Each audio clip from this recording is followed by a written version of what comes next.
चलिए, तो देखिएगा आज हम पढ़ने वाले हैं गोरिल्ला पेंडा मरवाही के बारे में और समझेंगे कि गोरिल्ला पेंडा मरवाही क्यों इंपॉर्टेंट है छत्तीसगढ़ के डिस्ट्रिक्ट के तौर पर। ठीक है, और इसे बनाने की जो इसकी ऐतिहासिक घटना है वो कैसे इसको अलग करने या बिलासपुर को अलग करने के लिए तैयार करता है। ठीक है, देखिएगा गोरिल्ला पेंडा मरवाही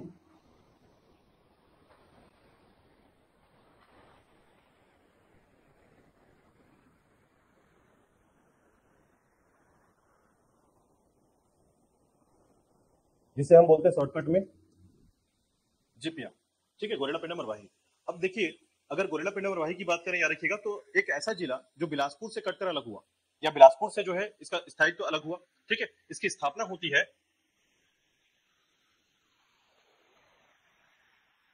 10 फरवरी 2020 को। ठीक है, तो 10 फरवरी 2020 को जो है ये अलग हुआ किससे? बिलासपुर से अलग हुआ। बिलासपुर इसका मात्र जिला है। ठीक है, तो देखिए पेंड्रा जो क्षेत्र है ना, अगर आप इतिहास में उसको अगर पलट कर पिछले पन्नों में जाएंगे तो आपको दिखेगा कि पेंड्रा जो जिला है इसको हालांकि जीपीएम कहा जाता है या गोरिल्ला पेंडा मरवाही कहा जाता है, लेकिन उसमें सबसे ज्यादा जो फेमस जगह था याद रखिएगा जिसे बोलते हैं पेंडा रोड, है ना। पेंडा रोड का अपना एक इतिहास है और अपने आप में एक बहुत बड़ी घटना है। जब बिलासपुर में जो ट्रेन नहीं रुकती थी वो पेंडा रोड में जाकर रुकती थी। ठीक है, मतलब स्थिति आप समझिए कि उसकी वैल्यू अंग्रेजों के समय से कितनी ज्यादा वाली है। ठीक है, तो मैं यहां पर अंग्रेजों से स्टार्ट नहीं करूंगा, आप उसके इतिहास को थोड़ा सा ध्यान देंगे। ठीक है, तो हम बात करेंगे इसके कुछ घटनाओं पर, कुछ टॉपिक पर, जिसमें हम बात करेंगे इसके ऐतिहासिक पृष्ठभूमि पर। ठीक है, इसका ऐतिहासिक पृष्ठभूमि क्या रहा है, इसके बाद हम बात करेंगे इसके प्रशासन के अंतर्गत क्या क्या चीजें हैं, इसमें प्रशासनिक स्थिति कैसी है इसकी, और उसके अलावा जो है हम बात करेंगे इसके भौगोलिक स्थिति पर। इसके अलावा हम बात करेंगे इसके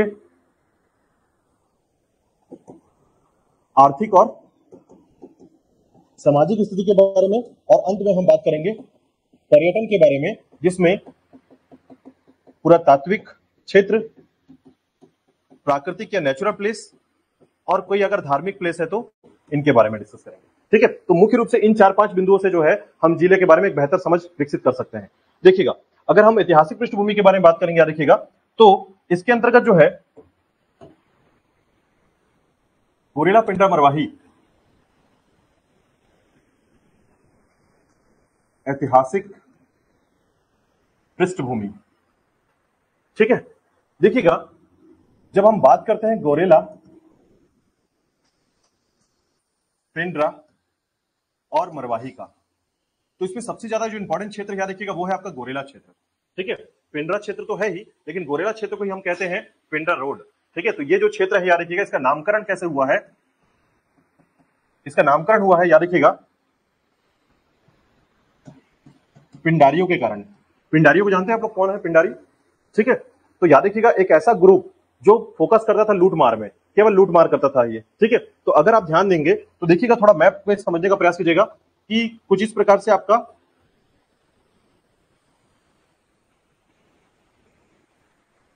ये आपका जीपीएम है। इसके इस तरफ आप जाएंगे तो ये हिस्सा जो है आपका एमसीबी है, ये हिस्सा आपका कोरबा है, और ये हिस्सा आपका बिलासपुर है, और ये हिस्सा आपका मुंगेली है, और ये हिस्सा जो है आपका एमपी है। ठीक है, तो अगर आप ध्यान देंगे तो ये आपका बिलासपुर है, और बिलासपुर में एक मुख्य क्षेत्र था आपका रतनपुर। ठीक है, तो रतनपुर में जो है याद रखिएगा मुख्य शासक जितने भी रहे हैं, छत्तीसगढ़ के मुख्य शासक जितने भी रहे हैं, या तो रतनपुर से शासन किए हैं या तो फिर आपका रायपुर से शासन किए हैं। मुख्य रूप से यही शासन आपको क्षेत्र मिलेगा। ठीक है, तो रतनपुर के क्षेत्र में जब कलचुरियों का शासन था, तो याद रखिए कलचुरियों के शासन के समय जो है मैं आपको बताऊंगा, एक समय थोड़ा सा अभी हम इसको नामकरण को रोक रहे हैं, इसको समझने का प्रयास कीजिएगा, फिर मैं आपको नामकरण के बारे में बताऊंगा इसका नामकरण कैसे हुआ था। ठीक है, तो देखिए कलचुरियों के शासन के समय याद रखिएगा एक शासक थे जिनका नाम था कल्याण साय, बहारेंद्र साय के पुत्र कल्याण साय, याद रखिएगा। ठीक है, अब कलचुरी शासक कल्याण साय ने क्या किया था, जमाबंदी प्रणाली स्टार्ट किया था, आपको इसके बारे में जानकारी होगा, जमाबंदी प्रणाली। और इसी जमाबंदी प्रणाली के तहत जो है छत्तीसगढ़ को किसमें बांटा था, 18-18 गढ़ों में बांट दिया था।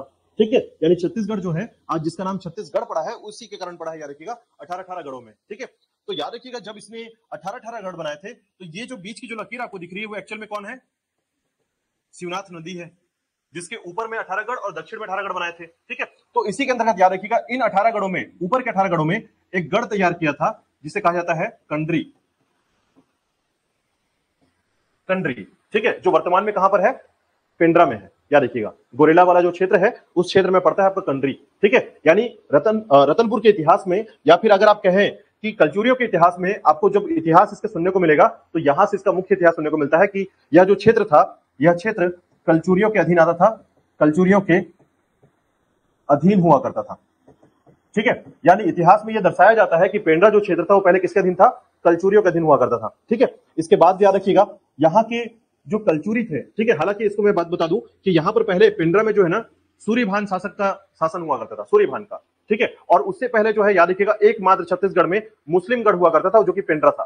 ठीक है, यह भी ध्यान रखिएगा कि छत्तीसगढ़ में एकमात्र मुस्लिम गढ़ हुआ करता था और वो कौन था, पेंड्रा क्षेत्र था। ठीक है, और उसके बाद जो है कलचुरी के द्वारा, ठीक है, उसकी बेटी से विवाह करने के बाद जो है यह क्षेत्र कलचुरियों में शामिल हो गया क्योंकि उसका कोई पुत्र नहीं था वहां पर। ठीक है, तो पेंड्रा क्षेत्र कलचुरियों को मिल गया, ये याद रखिएगा। ठीक है, उसके बाद जो है जब मराठा शासन आया, ठीक है, तो मराठा शासन के समय क्या हुआ कि इस समय पिंडारियों का कई विद्रोह बढ़ा। यानी पिंडारी क्या करते थे, रतनपुर के क्षेत्र में लूट मार करते थे और जाकर अपना धन इकट्ठा करते थे, कहां पर, पेंड्रा में जाकर। ठीक है, जिसके कारण इस जगह को जो है मुख्य रूप से पेंड्रा कहा गया। और पेंड्रा का जो नामकरण हुआ है याद रखिएगा, पहले क्या नाम था, कंडरी क्षेत्र के नाम से जाना जाता था, और उसके बाद जो है जब पिंडारियों के धन एकत्र करने की संभावना बढ़ती चली गई तो यह क्षेत्र कहलाया पिंडारियों के कारण पेंड्रा। ठीक है, तो ये पिंडारियों के कारण इसका नाम पड़ा है, याद रखिएगा, जो कि पेंड्रा क्षेत्र कहलाया है। ठीक है, इसके साथ ही साथ याद रखिएगा कि गोरेला, पेंड्रा, मरवाही का जो 3 क्षेत्र है अपने आप में, ठीक है, जो कि आपका मरवाही क्षेत्र हो गया, गोरेला क्षेत्र हो गया और पेंड्रा क्षेत्र हो गया। ठीक है, इनमें इतिहास को अगर आप देखेंगे तो मराठाओं का जो समय रहा है ये बहुत दुखद समय रहा है। यानी ऐसा कहा जाता है कि पिंडारियों के समय जो है इस ऐसी बुरी स्थिति थी, खासकर सूबेदारों की। ठीक है, यहाँ के जितने भी सूबेदार थे, देखिए आपको पता होगा कि बिम्बाजी भोसले के बाद, ठीक है, जब बिम्बाजी भोसले यहाँ पर आए थे शासन करने रतनपुर के क्षेत्र में, उसके बाद सभी सूबेदार आए थे। उनकी मृत्यु के बाद कोई भी यहाँ पर डायरेक्ट शासन नहीं करता था, सभी शासन नागपुर से करते थे यहाँ पर। यानी मराठा शासन में अगर हम पहले कलचुरियों का अंतिम शासक अगर देखें तो रघुनाथ सिंह इसका अंतिम शासक था और ओवरऑल अंतिम शासक था मोहन सिंह। ठीक है, कलचुरियों ने 1741 तक यहाँ पर शासन किया है मुख्य रूप से। ठीक है, और उसके बाद यहाँ पर मराठा शासन आ गया था, याद रखिएगा। ठीक है, जब मराठा शासन यहाँ पर आया तो बिम्बाजी भोसले जो है राजा बनकर आए थे यहाँ पर, याद रखिएगा। ठीक है, रतनपुर के क्षेत्र में शासन किया इन्होंने। उनकी मृत्यु के बाद जो है, बिम्बाजी भोसले की मृत्यु के बाद जो है कोई भी शासक, मराठा शासक यहाँ पर डायरेक्ट शासन करने नहीं आ रहा था। तो ऐसे में यहाँ पर सूबेदारी प्रथा जो है प्रारंभ की गई। जब सूबेदारी प्रथा प्रारंभ की गई तो उसी समय जो है याद रखिएगा पिंडारियों का विद्रोह भी प्रारंभ हुआ इसी समय में। ठीक है, और पिंडारी जो है इतना ज्यादा आक्रामक हो चुके थे कि इस क्षेत्र में कई सूबेदार जो है भागने को प्रयास करने लगे। ठीक है, और उसके बाद याद रखिएगा कि मराठाओं का जो क्षेत्र था ये पूरी तरीके से जो है पंडारियों ने जो है छीन लिया था। ठीक है, अब स्थिति ये बनती है कि ये पूरा पेंड्रा जो है ना अपने आप में धन एकत्र करने का जगह बन गया, और ऐसे में पेंड्रा जो है फेमस हो गया पिंडारियों के लिए। तो ये बात ध्यान रखिएगा, पिंडारी धन लूटने के तैयार होते थे। ठीक है, खासकर मराठाओं से जो है काफी विद्रोह चलता था उनका, और ऐसे में ये धन एकत्र करते थे कहां पर, पेंड्रा क्षेत्र में। ठीक है, अब उसके बाद देखिएगा पेंड्रा क्षेत्र जो है अंग्रेजों के शासनकाल में कैसा रहा है, यानी कि मराठा के बाद जो है शासन किसका आया। अब क्योंकि सूबेदारों में भी याद रखिएगा, इसके बाद जो है सूबेदार जो है यादवराव दिनकर जब सूबेदार आते हैं उसके बाद जो है पूरे पिंडारी को समाप्त कर दिया जाता है, और उसके बाद जो है पिंडारी समाप्त भी हो जाते हैं यहाँ पर से। ठीक है, और यह क्षेत्र जो है मराठाओं के अधीन हो जाता है, यह भी याद रखिएगा। ठीक है, और उसके बाद चूंकि मराठा जो इसके अधीन हुआ करते थे, उसके बाद मराठाओं को किसने कंट्रोल किया, अंग्रेजों ने किया। आपको पता होगा 1853 का समय। ठीक है, 1853 याद रखिएगा, जब रघुजी तृतीय की मृत्यु हो गई, और आपको पता होगा कि रघुजी जो है निसंतान थे, इनका कोई पुत्र नहीं था, जिसके कारण अब चूंकि यहां पर डलहौजी की हड़प नीति आ गई है 1854 में। ठीक है, तो 1854 में डलहौजी की हड़प नीति के कारण जितना मराठा साम्राज्य था, याद रखिएगा, जिसमें छत्तीसगढ़ का क्षेत्र भी शामिल होता था, वो बाय डिफॉल्ट किसके पास चला गया, अंग्रेजों के शासन में शामिल हो गया। ठीक है, और अंग्रेजों ने जिस भी मराठा क्षेत्र को शामिल किया अपने आप में, उसको प्रेसिडेंसी बना दिया।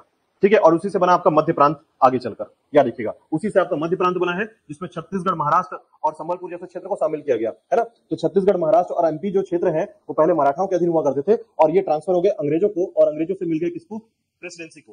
ठीक है, और इस प्रकार से जो है याद रखिएगा चार्ल्स सी इलियट पहला डिप्टी कमिश्नर बना था छत्तीसगढ़ का। ठीक है, अब 1854 के बाद याद रखिएगा कि ये जो समय है, ठीक है, 1861 के साथ याद रखिएगा यहां पर मध्य प्रांत की स्थापना होती है, और मध्य प्रांत की स्थापना के साथ याद रखिएगा छत्तीसगढ़ में 3 जिले बनते हैं, आपको पता होगा, ठीक है, बिलासपुर, रायपुर और संबलपुर, ठीक है। अब आपको याद रखना है कि यहीं से आपका पेंड्रा जो क्षेत्र है वो बिलासपुर के अंतर्गत था यहां पर, ठीक है। अब उसके बाद क्या होता है याद रखिएगा कि 1861 के बाद जो है सीधे से आप देखेंगे कि पूरी घटनाएं जो है 1900 में शिफ्ट होती हैं, ठीक है, क्योंकि इसमें कोई बहुत बड़ा फेरबदल नहीं हुआ था इसके बाद, ठीक है। तो आपको दिखेगा 1900 के समय 2 घटना को याद रखिएगा। 1900 में जो है एक घटना जो कि पेंड्रा से बहुत इंपॉर्टेंट है वो है आपका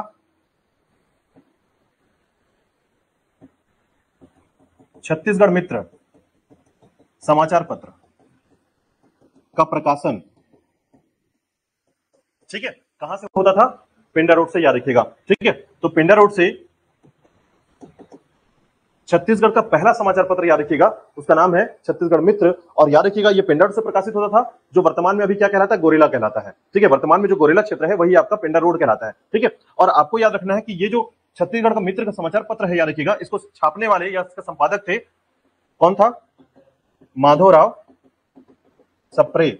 इसको भूलिएगा मत, कई एग्जाम में जो है बहुत कॉमन तरीके से क्वेश्चन पूछा गया है, ठीक है। तो माधवराव सप्रे का नाम मत भूलिएगा, और कई बार इसके सहयोगी का नाम पूछा जाता है, तो याद रखिएगा रामराव चिचोलकर इसके सहयोगी थे, याद रखिएगा, ठीक है। और 3 साल के बाद जो है ये प्रेस फिर से बंद हो जाता है, कारण है पैसे की कमी, ठीक है। तो याद रखिएगा 3 साल के बाद जो है ये प्रेस 1902 के बाद जो है समाप्त हो गया, यानी कि समाचार मित्र जो है छपना बंद हो गया था, ठीक है। तो ये एक पॉइंट याद रखिएगा जो कि पेंड्रा से संबंधित है। और दूसरी एक घटना याद रखिएगा 1910 में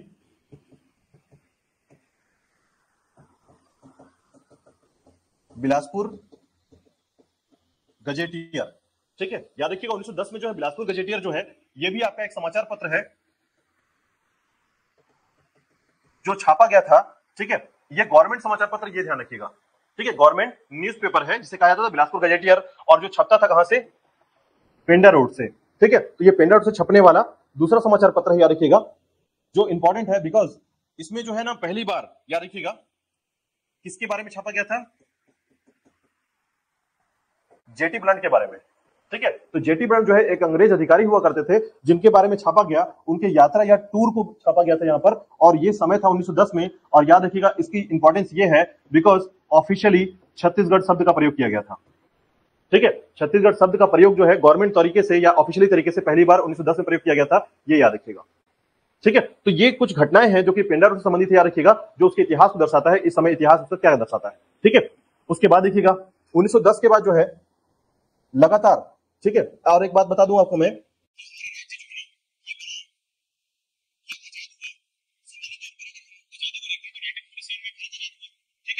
आजादी के बाद से पेंड्रा में ना कई घटनाएं ऐसी घटी, याद रखिएगा, जो यह दर्शाता है कि बिलासपुर से अलग होने की परिकल्पना काफी पहले से थी, ठीक है। आपको बता दूं आज जो है आपके जो जिले बने हुए हैं, ठीक है, अजित प्रमोद जोगी ने अपना एक स्टेटमेंट दिया था, आपको पता होगा कि मेरी सरकार जब भी बनेगी मैं पेंड्रा को अलग जिला बना दूंगा, ठीक है। लेकिन कभी भी जो है उनकी सरकार ही नहीं बन पाई। कारण क्या था? जब वो सरकार में थे तो उन्हें मनोनीत किया गया था। आपको जानकारी होगा कि अजित प्रमोद जोगी जो है एक मनोनीत सरकार थे, ठीक है, निर्वाचित सरकार नहीं थे, जिसके कारण उनके पास पावर नहीं था, ठीक है। जब आप इलेक्शन लड़ कर आते हैं ना तो आपके पास पावर होता है, और जब आप मनोनीत होकर आते हैं ना कि आपको चुन लिया गया, बोला ठीक है आ जाओ तुम विधानसभा में आ जाओ, ठीक है, कलेक्टर हैं आप और आपको चुन लिया गया है, तो आपके पास उतना पावर नहीं है, आपका पावर ऊपर वाले के पास है, ठीक है। तो वही चीज समझिएगा 1947 के बाद जो है पेंड्रा में विभाजन का, पेंड्रा विभाजन का घटना प्रारंभ हुआ था, ठीक है। और ये घटना जो है ना 1947 से प्रारंभ हो गया था, और उसके बाद याद रखिएगा चूंकि 1956 में एमपी बना, ठीक है, मध्य प्रदेश का बना है, 1956 में बना है, ठीक है, 1 नवंबर 1956 को बना है आपका एमपी। तो एमपी के साथ जो है याद रखिएगा आपका बिलासपुर संभाग का निर्माण किया गया, ठीक है। यानी जब एमपी बना तो उसी के साथ क्या किया हमने? बिलासपुर संभाग बनाया, ठीक है। तो बिलासपुर संभाग के साथ साथ जो है आपका पेंड्रा, गोरेला पेंड्रा मरवाही जो है ये बिलासपुर का अभिन्न अंग बना रहा इसी समय। लेकिन तब भी लड़ाइयां चल रही थी कि आपका पेंड्रा जो क्षेत्र है उसका विकास तब तक नहीं होगा जब तक वो बिलासपुर के साथ होगा। अब इसकी 2 घटनाओं को समझिएगा। पहली घटना ये कि अगर आप बिलासपुर, ठीक है, बिलासपुर को देखिएगा और पेंड्रा को देखिएगा,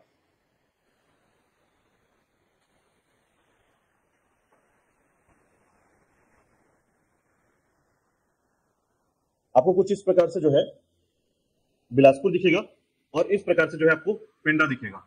ये बिलासपुर है और आपका ये पेंड्रा है, ठीक है। आपको पता होगा कि जब आप बिलासपुर से पेंड्रा जाते हैं तो एक घाटी से क्रॉस करते हैं, उस घाटी का नाम है केंदा घाटी। ठीक है, केंदा घाटी याद रखिएगा, एग्जाम में पूछा भी गया था कि केंदा घाटी जो है किस जिले में स्थित है, तो पेंड्रा में आता है। ठीक है, अब जैसे ही आप बिलासपुर का मुख्यालय, ठीक है, जो आपका बिलासपुर मुख्यालय है, वहां से पेंड्रा के क्षेत्र से अभी मान लेते हैं हम अलग नहीं हुए हैं। ठीक है, अभी हम ये मान के चल रहे हैं कि अभी हम अलग नहीं हुए हैं, तो देखिए कितनी परेशानियां आपको समझ में आएगी। देखिएगा, पेंड्रा से आपके बिलासपुर की दूरी 120 किलोमीटर, ठीक है, बिलासपुर से रायपुर की दूरी 110 किलोमीटर। समझ पा रहे हैं? तो इसका मतलब समझिए कि अगर आपको मुख्यालय में कोई काम हो, जिला पंचायत में कोई काम हो, और पेंड्रा से आना पड़े आपको, कि राशन कार्ड वाला कोई काम हो गया या किसी प्रकार का कोई काम हो गया, तो 120 किलोमीटर प्लस 120 किलोमीटर आना और जाना। और अगर मान लीजिए ऑफिसर ने बोल दिया कि आज नहीं होगा, कल आना, तो 240 किलोमीटर होगा ये। ठीक है, मतलब समझ के देखिए कि कैसे दूरियां होंगी। ठीक है, तो प्रशासनिक दूरियां तो सबसे बड़ी बात थी।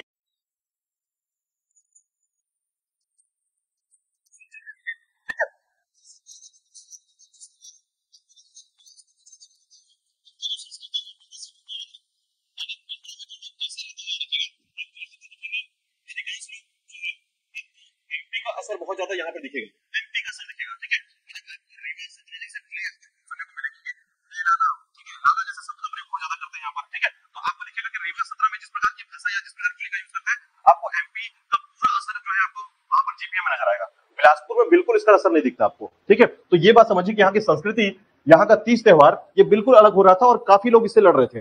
ठीक है, और आपको पता होगा कि जो मरवाही है उसे कांग्रेस का गढ़ कहा जाता है। सुना था इसके बारे में? कांग्रेस गढ़, क्योंकि कांग्रेस कभी नहीं हारता था वहां से। ठीक है, लेकिन अजीत प्रमोद जोगी ने क्या किया, अपनी पार्टी ही चेंज कर दी वहां पर। ठीक है, वो कांग्रेस से स्टार्ट किया अपने आप को, और उसके बाद जो है छत्तीसगढ़ जनता कांग्रेस पार्टी जो है बना दिया वहां पर। ठीक है, तो जब छत्तीसगढ़ जनता कांग्रेस पार्टी बना दिया तो सब लाल पिंक कलर में हो गया, आपको पता होगा। उन्होंने सब कलर को क्या कर दिया अपने आप को। ठीक है, उनका जो चुनाव चिन्ह है आपको पता होगा, वो चिन्ह है हल। ठीक है, तो हल के साथ जो है उन्होंने क्या किया, पिंक को अपना लिया, और उसके बाद कांग्रेस से अलग हो गए। अब जब कांग्रेस से अलग हुए तो कांग्रेस, आपको पता होगा कि मरवाही से कभी भी अजीत प्रमोद जोगी हारे ही नहीं, लेकिन एक्चुअल में क्या हुआ, उनकी मृत्यु हो गई। आपने सुना होगा उनकी मृत्यु हो गई। ठीक है, तो जब वो सर्गवी हुए, याद रखिएगा, तो मरवाही क्षेत्र में विधानसभा जो आपका मरवाही है, ये एसटी के लिए रिजर्व है।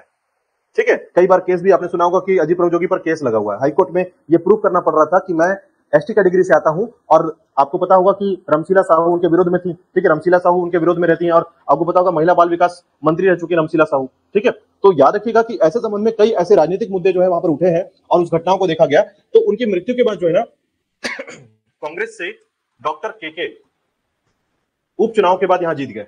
ठीक है, विधानसभा में अभी जो चुनाव हुआ, उपचुनाव हुआ जब, क्योंकि अजीत प्रमोद जोगी की मृत्यु हो गई। ठीक है, तो कांग्रेस में जब बघेल सरकार वहां पर आए, क्योंकि बघेल सरकार आ चुकी थी। ठीक है, तो बघेल सरकार ने यह बोला कि हमको जिता दो। ठीक है, कांग्रेस से उपचुनाव में हमको जिता दो, मैं आपको जिला बना के दूंगा। ठीक है, और ये टाइम था कोरोना के ही आसपास का टाइम था। ठीक है, और उसी के बाद क्या घटना घटती है याद रखिएगा, उसके बाद घटना घटती है कि डॉक्टर के करके जो है उस विधानसभा क्षेत्र से, ठीक है, कॉन्स्टिट्यूएंसी से जीत जाते हैं। और जीतने के बाद जो है, चूंकि ये जो समय है 2019 और 20 का, ये कोरोना का समय है। ठीक है, और कोरोना का समय होते हुए जो है सरकार ने इस समय घोषणा कर दी, और ये टाइम था आपका 10 फरवरी का। और 10 फरवरी 2020 को, चूंकि आपको पता होगा कि एक व्यक्ति है छत्तीसगढ़ के विधानसभा के पहले अध्यक्ष, ठीक है, राजेंद्र प्रसाद, याद रखिएगा, इनका जन्मदिन मनाया जाता है इसी दिन में। और इनका सीधा संबंध जो है आपके पेंड्रा से है, याद रखिएगा। इस क्षेत्र की कॉन्स्टिट्यूंसी से ये पहले भी लड़ते हैं, आजादी से पहले की स्थिति को अगर आप देखेंगे तो उस क्षेत्र से ये कॉन्स्टिट्यूंसी से लड़ते थे। ठीक है, तो उनके इतिहास के कारण जो है राजेंद्र प्रसाद के जन्मदिन के दिन जो है आपका 10 फरवरी 2020 को पेंड्रा की स्थापना की गई है। और एकमात्र जिला, याद रखिएगा, या छत्तीसगढ़ का 28वें क्रम का जिला जो लैपटॉप से इनोग्रेशन हुआ इसका। ठीक है, मतलब इसे लैपटॉप से स्टार्ट किया गया, याद रखिएगा, एक इंटर बटन दबाकर बोल दिया गया कि आज से जो है आपके छत्तीसगढ़ का 28वां जिला बनकर तैयार हो गया।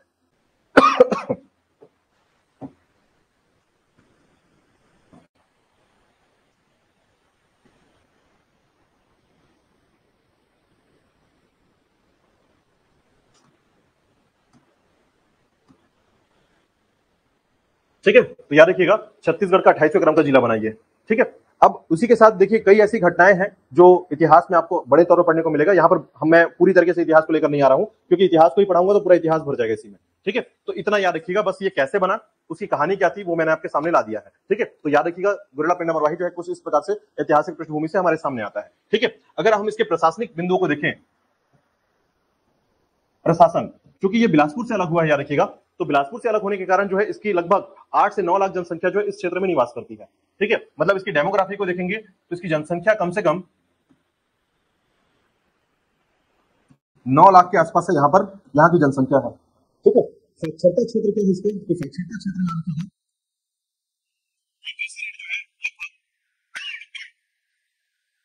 68% के आसपास है। बहुत अच्छा नहीं कह सकते इसको, लेकिन हम ये कह सकते हैं चूंकि बिलासपुर से अलग हुआ है तो बिलासपुर में लगभग 65 से लेकर 68% तक यहाँ पर साक्षरता देखने को मिलती है। ठीक है, लिटरेसी रेट। साथ ही साथ याद रखिएगा कि यहाँ का जो लिंगानुपात है वो लगभग 973 के आसपास जो है इसका सेक्स रेशियो है। याद रखिएगा यहाँ का सेक्स रेशियो 973 के आसपास है। देखिए सेक्स रेशियो में ना जो है दो ही जिले बहुत अच्छे से देखे जाते हैं। याद रखिएगा, एक बस्तर, कोंडागांव और जसपुर। याद रखिएगा, अभी आगे पढ़ेंगे ये सब जिलों के बारे में तो आपको और समझ में आएगा कि चीजें क्यों आगे हैं। और कुछ जिलों के बारे में हमेशा याद रखिएगा, जैसे अभी आपके पिछले पीएससी का एक क्वेश्चन था, पूछा ये गया था कि छत्तीसगढ़ का कौन सा जिला सबसे ज्यादा ग्रामीण जिला है।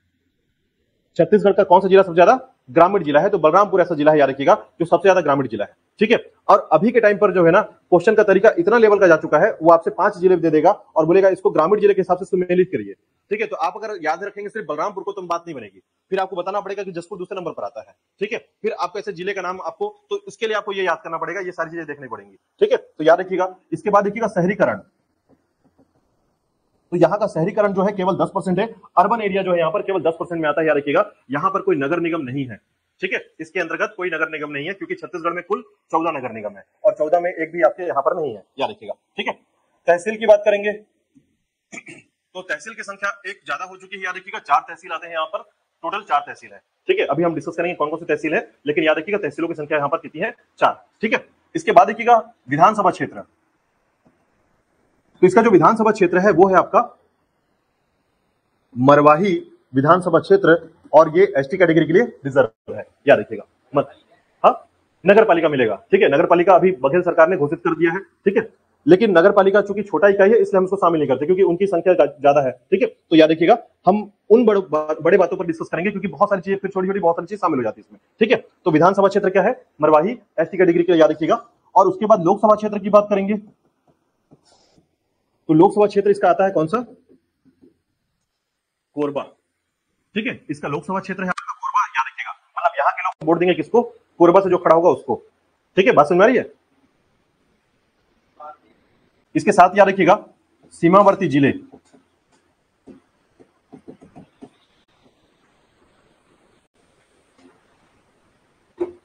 ठीक है सीमावर्ती जिले जो है इसके 4 सीमावर्ती जिले हैं, और याद रखिएगा ये भू अवस्थित जिला नहीं है।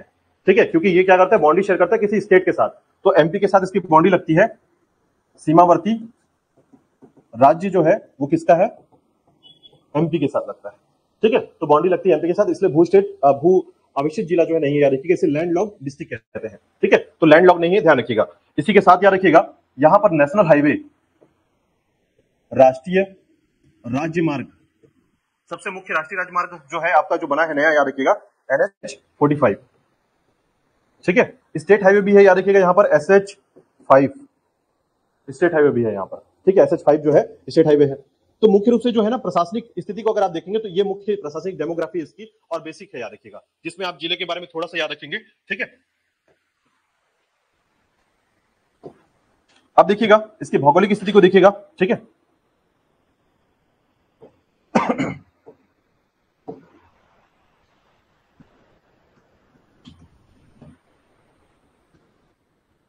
तो देखिएगा भौगोलिक स्थिति की बात करते हैं तो इसका भौगोलिक स्थिति या ज्योग्राफिकल स्ट्रक्चर क्या है। तो पहले तो ये समझिएगा कि ये किसका भाग है, भौतिक संरचना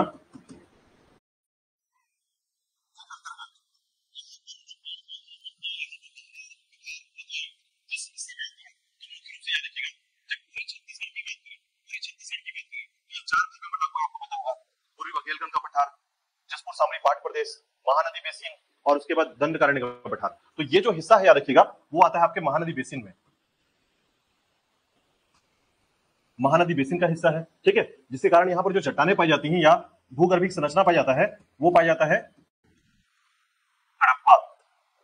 याद रखिएगा, कडप्पा चट्टानें। ठीक है, इसे कुड़प्पा भी कहते हैं, कडप्पा चट्टानें भी कहते हैं। ठीक है, विशेष प्रकार से याद रखिएगा अगर यहाँ पर ये चट्टानें पाई जा रही हैं तो जो उसका मिनरल्स होगा, खनिज होगा, वो पाया जाता है आपका लाइमस्टोन, और दूसरा पाया जाता है डोलोमाइट। ठीक है, पाया जाता है यहाँ पर। ठीक है, इसी के साथ याद रखिएगा कि यहाँ पर जो मिट्टी पाई जाती है वो है आपकी रेड येलो सॉइल, लाल पीली मिट्टी। ठीक है, लाल पीली मिट्टी। और इसलिए याद रखिएगा यहाँ पर जो मुख्य फसल होगा आपका धान, पैडी यहाँ का मुख्य फसल है, मुख्य क्रॉप है, याद रखिएगा। ठीक है, मेन क्रॉप है आपका धान यहाँ होता है विशेष प्रकार से। ठीक है, इसी के साथ याद रखिएगा अगर हम लोग इसके प्राकृतिक क्षेत्र की बात करें तो यहाँ मुख्य नदी है, कौन सी नदी है? अरपा। ठीक है, हालांकि मुख्य नदी के तौर पर इसको अरपा को नहीं देखा जाता है, लेकिन चूंकि ये यहां से निकलती है और इसका मुख्य एक महोत्सव मनाया जाता है, आपको पता होगा अरपा महोत्सव के बारे में सुना होगा आपने। एक बार पीएससी में पूछा गया था अरपा महोत्सव कहां मनाया जाता है। ठीक है, लोग बिलासपुर को टिक मार रहे हैं। ठीक है, तो ये गलतियां होती है, याद रखिएगा। जीपीएम में मनाया जाता है अरपा महोत्सव। ठीक है, विशेष प्रकार से याद रखिएगा। ठीक है, तो ये अरपा महोत्सव जो है आपके भौगोलिक स्थिति के अंतर्गत याद रखिएगा बस कि आपका जो अरपा है, अरपा नदी जिसको हम पहले क्या बोलते थे, कृपा नदी।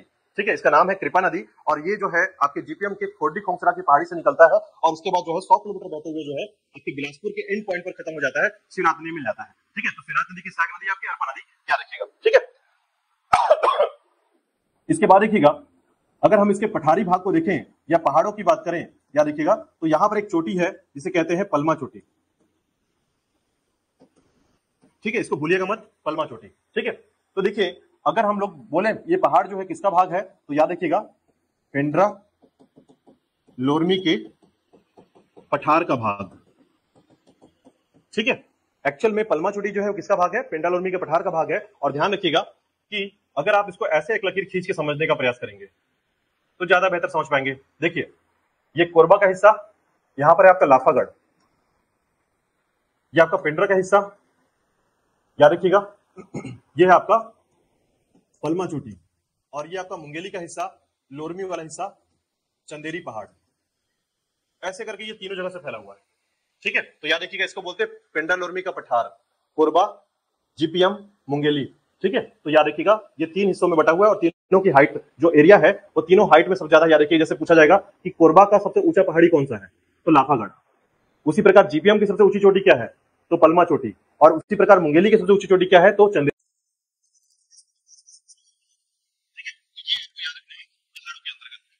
इसी के साथ याद रखिएगा यहां पर जलप्रपात पाए जाते हैं, वाटरफॉल। ठीक है, तो पर्यटन में जो वाटरफॉल है याद रखिएगा उनमें आपका झोझा का नाम सुना है आप लोगों ने, झोझा जलप्रपात, और एक है आपका लक्ष्मण धारा वाटरफॉल। ठीक है, तो दो वाटरफॉल यहाँ बहुत फेमस है। ठीक है, हालांकि झोझा तो काफी ज्यादा फेमस हुआ। ठीक है, आने वाले ये जो 5 साल है ना, उन 5 सालों में काफी ज्यादा फेमस हुआ आपका झोझा, वरना उससे पहले कोई जानता नहीं था झोझा के नाम को। ठीक है, तो झोझा जो है अभी देखिए लोगों के पास पैसा रहे, पैसा इन्वेस्ट करने की एक ही चीज है एंटरटेनमेंट, और एंटरटेनमेंट संडे को होता है केवल, और संडे को निकलते हैं लोग जलप्रपात की तरफ। ठीक है, तो जैसे आपका जो औरा पानी फेमस हुआ एक नाम पर, ठीक है, उसी प्रकार जो है झोझा तक जाने के लिए लोग तैयार है, 120 किलोमीटर लोग कवर कर लेते हैं। ठीक है, तो ये सिर्फ और सिर्फ याद रखिएगा एंटरटेनमेंट है, जलप्रपात के तौर पर जो है ये देखा जाता है। ठीक है, लेकिन आपको याद रखना नौकरी के तौर पर कि आपको याद हो जाए कि किस जिले में कौन सा जलप्रपात है, आपकी नौकरी फिक्स है फिर। ठीक है, तो ध्यान रखिएगा लक्ष्मण धारा और झोझा वाटरफॉल। ठीक है, इसके बाद देखिएगा इस क्षेत्र में जो है पर्यटन का क्षेत्र कौन कौन सा है, भौगोलिक स्थिति आपने देख ली है। ठीक है, आर्थिक स्थिति के लिए एक बात याद रखिएगा, इस क्षेत्र में आर्थिक स्थिति बहुत मजबूत नहीं है। ठीक है, आर्थिक स्थिति इस क्षेत्र में बहुत मजबूत नहीं है, जिससे आर्थिक और सामाजिक गतिविधियों के साथ याद रखिएगा आर्थिक स्थिति और सामाजिक स्थिति। तो देखिएगा आर्थिक स्थिति की बात करें याद रखिएगा, तो यहां पर एक आईडीसी है, आपको पता होगा आईडीसी। ठीक है, आईडीसी क्या होता है, इंडस्ट्रियल डेवलपमेंट सेंटर। ठीक है, तो इंडस्ट्रियल डेवलपमेंट सेंटर के नाम पर याद रखिएगा इसका नाम है अंजनी दुर्गावती आईडीसी। ठीक है, सरकार इस आईडीसी को चुनती है, इस जगह को चुनती है और उसे डेवलप करती है, वहां पर पानी, बिजली और सड़क की व्यवस्था करती है ताकि लोग जो है वहां पर इंडस्ट्रियल एरिया को डेवलप कर सके। ठीक है, उस जगह को कहा जाता है आईडीसी। तो याद रखिएगा पिंडरा के अंतर्गत क्या है, अंजनी दुर्गावती, नाम याद रखिएगा अंजनी दुर्गावती। ठीक है, इसके अलावा देखिएगा इस क्षेत्र में विशेष प्रकार से जो है अगर आर्थिक स्थिति को मजबूत के तौर पर देखेंगे तो विशेष प्रकार से किसी प्रकार का कारखाना आपको नजर नहीं आएगा, मतलब कोई ऐसा कारखाना जो कि बिलासपुर में जैसे है एनटीपीसी है, बिलासपुर में अन्य कैसे कारखाने आपको दिखेंगे। ठीक है, लेकिन वैसा कारखाना आपको जीपीएम में नहीं मिलेगा क्योंकि उतना डेवलप नहीं हुआ है अभी ये। ठीक है, तो उस जगह पर जो है आपको अधिकांश क्या मिलेगा, एग्रीकल्चर लैंड एरिया। ठीक है, मतलब ये जो है मुख्य रूप से किस पर निर्भर करते हैं, एग्रीकल्चर पर। याद रखिएगा, तो विशेष प्रकार से जो खेती चलती है यहाँ पर वो एग्रीकल्चर चलती है, लेकिन ध्यान रखिएगा यहाँ पर दो फसली खेती जो है बहुत कम होता है। ठीक है, न के बराबर है, दो फसली क्षेत्र नहीं है यहाँ पर। यहाँ पर सीजन में केवल मानसून के समय खासकर जो है किसी की होती है और बाकी समय जो है किसी नहीं होती यहाँ पर। ठीक है, इसके अलावा देखिएगा सामाजिक जीवन की बात करें तो यहाँ पर जनजाति जो है मुख्य रूप से निवास करती है वो है आपका बैगा और अगरिया। ठीक है, तो यहाँ पर बैगा जनजाति और अगरिया जनजाति मुख्य रूप से निवास करती है, याद रखिएगा। ठीक है, तो अगरिया जनजाति के संबंध में एक बार एक क्वेश्चन पूछा गया था, याद रखिएगा, कि लोहे के लिए, ठीक है, लोहे में काम कौन करता है, तो याद रखिएगा अगरिया जनजाति, जो अभी आपके आरक्षक में भी क्वेश्चन पूछा गया था ये। ठीक है, तो याद रखिएगा अगरिया जो है ये संबंधित है किससे, लोहे के काम के लिए, या लोहे के जो है पिघलाकर काम या नए नए लोहे के सामान बनाने पर जो है अगरिया जनजाति। बैगा किस लिए फेमस है, इसे डॉक्टर कहते हैं छत्तीसगढ़ का, याद रखिएगा। ठीक है, तो मेडिसिनल प्लांट के बारे में जितना नॉलेज इनको है, याद रखिएगा, और किसी को नहीं है। तो ऐसे में जो है इसे मेडिसिन मैन के नाम से जाना जाता है, बैगा जनजाति को मेडिसिन मैन कहते हैं, याद रखिएगा। ठीक है, चलिए पर्यटन को देखिएगा, कौन कौन से पर्यटन क्षेत्र है यहाँ पर। ठीक है, तो सबसे पहले देखिएगा इसके मैप को समझिएगा।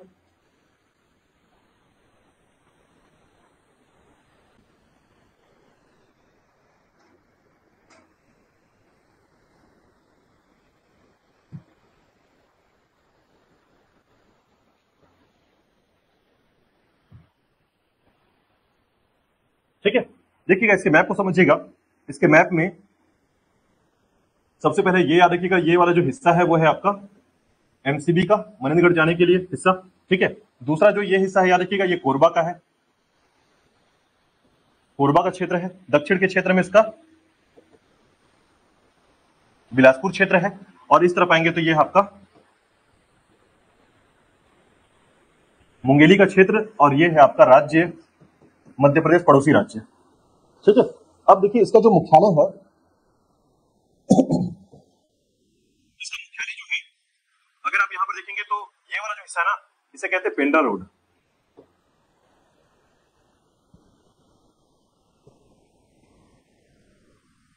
पेंड्रा रोड, जिसका वर्तमान नाम गोरेला है, याद रखिएगा। ठीक है, तो गोरेला को जो है मुख्यालय बनाया गया है इसका, याद रखिएगा। ठीक है, क्योंकि इसका इतिहास पेंड्रा रोड का बहुत फेमस है और उसके कारण जो है इसको बहुत ज्यादा फेमस जगह मिला है। ठीक है, पेंड्रा रोड को याद रखिएगा। और यहीं से जो है आपका एक रूट जाता है, याद रखिएगा, इस प्रकार से एमपी से होते हुए एक रूट आती है जो पेंड्रा रोड से, और ये बिलासपुर के रतनपुर को टच करती है। अगर आप लोग रतनपुर गए होंगे तो एक चौक मिला होगा, मंदिर के पास जो है एक चौक है, उस चौक से सीधा चले जाइए। ठीक है, जो मंदिर है राधा कृष्ण मंदिर आपने सुना होगा, उसका सीधा चले जाइए, वही रूट है आपका NH45। ठीक है, तो NH45 जो है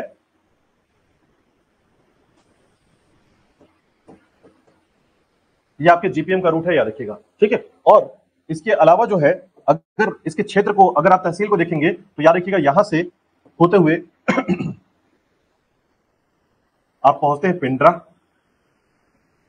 और यहां से पहुंचते हैं आप मरवाही, और यहां से पहुंचते हैं आप मनेन्द्रगढ़।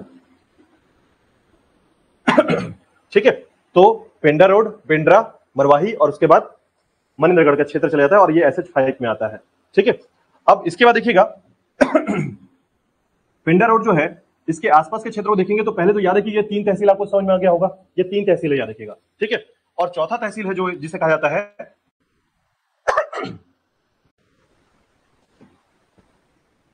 सकालो,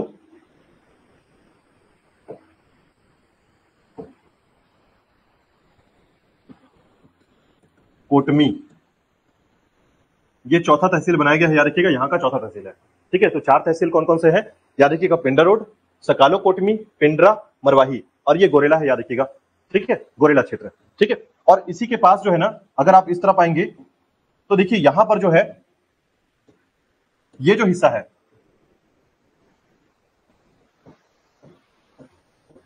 इसी कहते हैं खोडरी खोंगसरा की पहाड़ी।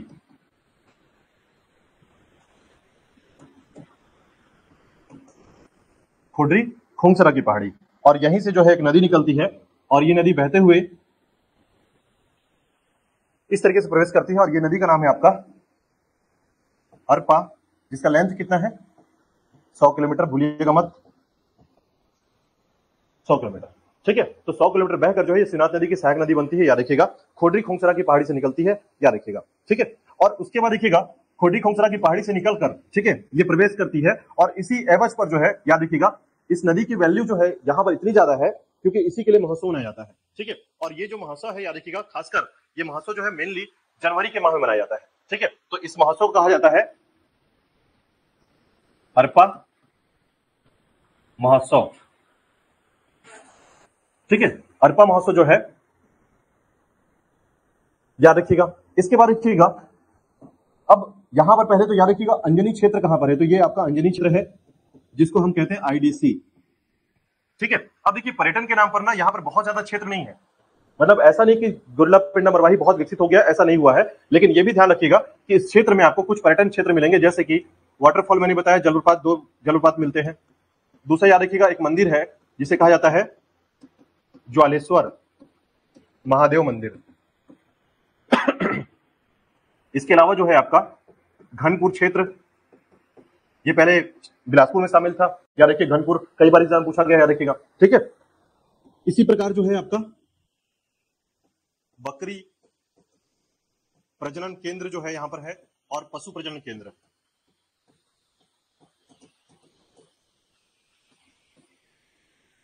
ठीक है। पशु प्रजनन केंद्र और बकरी प्रजनन केंद्र जो है यहां पर स्थित है आपका इस क्षेत्र में, इसके पेंड्रा के अंतर्गत आता है, ठीक है, याद रखिएगा। तो मुख्य रूप से अगर आप देखेंगे तो बहुत ज्यादा चीजें आपको नहीं मिलेगी, लेकिन हाँ एक याद रखिएगा शिवघाट,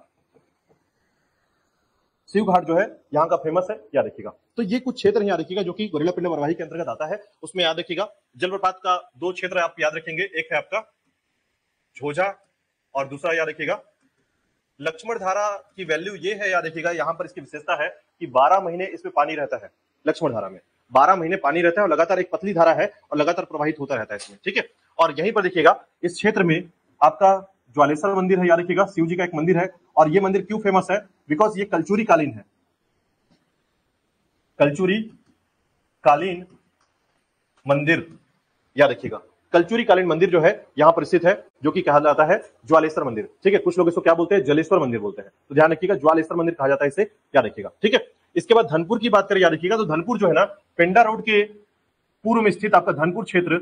और ये धनपुर क्या है, ध्यान रखिएगा कि अगर आप इसके ऐतिहासिक बिंदु को देखें तो छत्तीसगढ़ में जो है ना कुछ ही ऐसे क्षेत्र हैं जो पाषाणकालीन है, ठीक है। यानी कि अगर हम पाषाण काल को या फिर जैसे हम लोग ने देखा है इतिहास को हम 3 भागों में बांटते हैं, ठीक है। आदि ऐतिहासिक काल, एक होता है प्राग ऐतिहासिक काल, एक होता है आदि ऐतिहासिक काल और एक होता है ऐतिहासिक काल, है ना। तो प्रागैतिहासिक काल जिसे हम बोलते हैं प्री हिस्टोरिकल पीरियड, ठीक है। और ये प्रोटो हिस्टोरिकल पीरियड और ये आपका हिस्टोरिकल पीरियड हो गया। तो हमारे इतिहास को 3 भागों में बांटा गया है। तो याद रखिएगा प्रागैतिहासिक काल का पूरा समय जो है ना ये पत्थरों से गुजरा है। पाषाण काल इसलिए कहते हैं इसको, प्रागैतिहासिक काल को हम क्या कहते हैं, पाषाण काल कहते हैं। और पाषाण काल को भी हम 4 भागों में बांटते हैं, है ना। तो याद रखिएगा कि हम जब नव पाषाण काल और उत्तर पाषाण काल की बात करते हैं, नियोलिथिक की बात करते हैं, याद रखिएगा, तो यहां पर जो साक्ष्य मिले, एविडेंस मिले हैं वो आपके उत्तर पाषाण काल और नव पाषाण काल के मिले हैं, ठीक है। तो विशेष प्रकार से याद रखिएगा कि धनपुर में उत्तर पाषाण काल के साक्ष्य मिले हैं और साथ ही साथ मिला है जैन तीर्थंकरों की मूर्तियां, ठीक है। तो जैन तीर्थंकर की मूर्तियां और उत्तर पाषाण काल के जो है साक्ष्य यहां पर मिले हैं, याद रखिएगा। तो धनपुर क्यों फेमस है, फेमस है याद रखिएगा ऐतिहासिक बिंदु के लिए, यानी इस समय में इतिहास में समझिए उस समय के जो साक्ष्य हैं जो कि आज से अगर आप कंपेयर करिए, देखिए आज का समय क्या चल रहा है 2500, ठीक है। अगर हम कंपेयर करेंगे 2000, ठीक है, तो ऐसे में समझिए कि 2025 के अंतर्गत, ठीक है, 2025 चल रहा है अभी और 2025 से अगर आप पहले चले जाए जीरो में तो हम बोलेंगे 2025 हो चुका है। लेकिन अगर आप रिवर्स में जाइए तो देखिएगा आप कि लगभग 8000 साल पहले से लेकर 5000 साल पहले तक का जो समय चला है, इस समय में जो है लोग अंधकार युग में थे, इसके बारे में बिल्कुल जानकारी नहीं मिलती है। लेकिन 5000 बीसी से जब हम स्टार्ट करते हैं तो हमें पता चलता है आदिमानव आ चुका है, ठीक है। और आदिमानव ने अपना जो लंबे समय बिताया, देखिए वो पत्थरों के साल बिताया है। और पत्थरों में अगर उसके द्वारा जो बनाए गए पत्थर हैं, जो चिल्ट हो गया, ठीक है, लेबट हो गया, ऐसे प्रकार के पत्थरों के साइज हुआ करते थे जो इसका प्रयोग जो है वो शिकार करने या फिर खाना पकाने या कुछ भी काम के लिए कर रहे हैं, वो साक्ष्य मिल रहा है आपके घनपुर से, ठीक है। तो याद रखिएगा उत्तर पाषाण काल के साक्ष्य, यानी कि उत्तर पाषाण में जिस मनुष्य ने जिस प्रकार के पत्थरों का प्रयोग किया है वो साक्ष्य मिला है धनपुर में, ठीक है, जीपीएम में, याद रखिएगा। इसके अलावा याद रखिएगा बकरी प्रजनन केंद्र और पशु प्रजनन केंद्र में जो है आपका पेंड्रा है पशु प्रजनन केंद्र, याद रखिएगा, और पकरिया है बकरी प्रजनन केंद्र, ठीक है। पकरिया का नाम मत भूलिएगा और पेंडा का नाम मत भूलिएगा, ठीक है। ठीक है। और इसके बाद याद रखिएगा कि इसी नदी के किनारे जो है आपका एक घाट है जिसे बोलते हैं शिव घाट, शिव घाट क्षेत्र, याद रखिएगा।